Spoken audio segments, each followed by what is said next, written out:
أعوذ بالله من الشيطان الرجيم. بسم الله الرحمن الرحيم. الحمد لله رب العالمين الرحمن الرحيم مالك يوم الدين إياك نعبد وإياك نستعين اهدنا الصراط المستقيم صراط الذين أنعمت عليهم غير المغضوب عليهم ولا الضالين.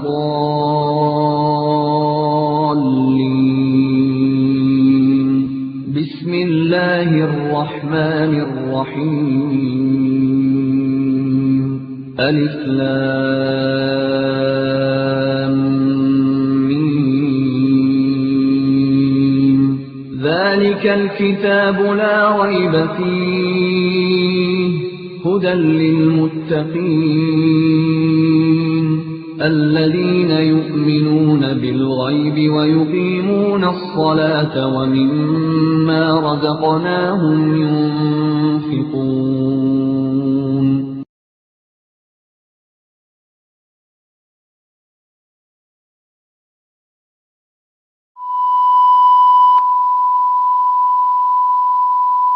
بسم الله الرحمن الرحيم.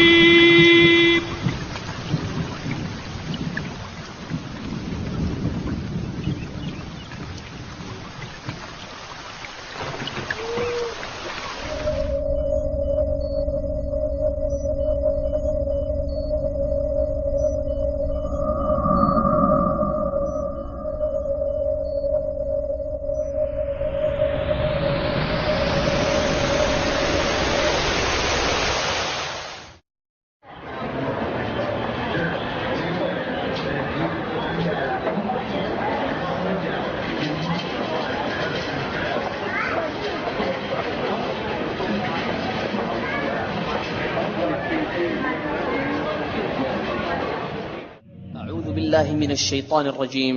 وجعلنا منهم أئمة يهدون بأمرنا لما صبروا وكانوا بآياتنا يوقنون.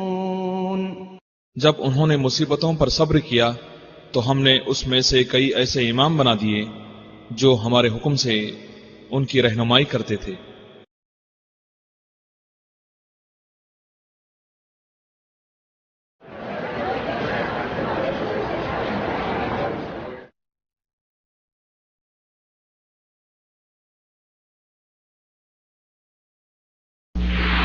لیکن انسان کے حالات اگر صحیح سالم ہیں، تقوی ہے، پرہیزگاری ہے، دینداری ہے، اللہ کے دین کی خدمت ہے، اگر ایسے حالت میں کوئی انسان خواب دیکھتا ہے تو یہ خواب اسے خوش کرتا ہے. تو امام مالک نے کہا خواب جو ہوتا ہے وہ خوش تو کرتا ہے، البتہ یہ خواب انسان کو غرور کے اندر اور تکبر کے دھوکے میں اسے مبتلا نہیں کرنا چاہیے. اگر تم اپنا خواب بیان کرنے میں سچے ہو تو اس سے مراد وہ علم ہے جو علم مجھے دیا گیا ہے اور میں لوگوں تک پھیلا رہا ہوں. یعنی ان موتیوں، ان مشک سے، عنبر سے کیا مراد ہے؟ وہ اللہ کے رسول کی حدیثیں اور علم مراد ہے جو میں لوگوں تک پھیلا رہا ہوں. اسی طریقے سے عبدالعزیز دراوردی بیان فرماتے ہیں کہ ایک بار میں مسجد میں داخل ہوا، خواب میں ہم نے دیکھا کہ میں مسجد میں داخل ہو رہا ہوں اور اللہ کے رسول صلی اللہ علیہ وسلم کھڑے ہو کر کے خطبہ دے رہے ہیں. اتنے میں دیکھا کہ مالک ابن انس آگے بڑھ رہے ہیں، اسی دروازے سے جس دروازے سے اللہ کے رسول صلی اللہ علیہ وسلم داخل ہوتے تھے. آپ صلی اللہ علیہ وسلم نے جب دیکھا کہا اے مالک ادھر آؤ ادھر آؤ. جب امام مالک اللہ کے رسول کے قریب گئے تو اللہ کے رسول صلی اللہ علیہ وسلم نے اپنی انگوٹھی اپنے دستے مبارک سے نکال کر کے امام مالک کے ہاتھ میں خواب کے اندر پہنا دی. اس کا مطلب کیا تھا؟ یعنی گویا کہ مالک جو کچھ کر رہے ہیں، جو خدمت کر رہے ہیں، وہ گویا میرے دین کی تقریباً خدمت ہے جو امام مالک رحمہ اللہ کر رہے ہیں. ساتھیو، امام مالک رحمہ اللہ کی متعدد کتابیں اور بہت سی کتابیں ہیں. امام مالک رحمہ اللہ کی بہت سی کتابیں پائی جاتی ہیں، لیکن جو سب سے زیادہ مشہور کتاب اور سب سے زیادہ مفید کتاب ہے وہ کون سی کتاب ہے؟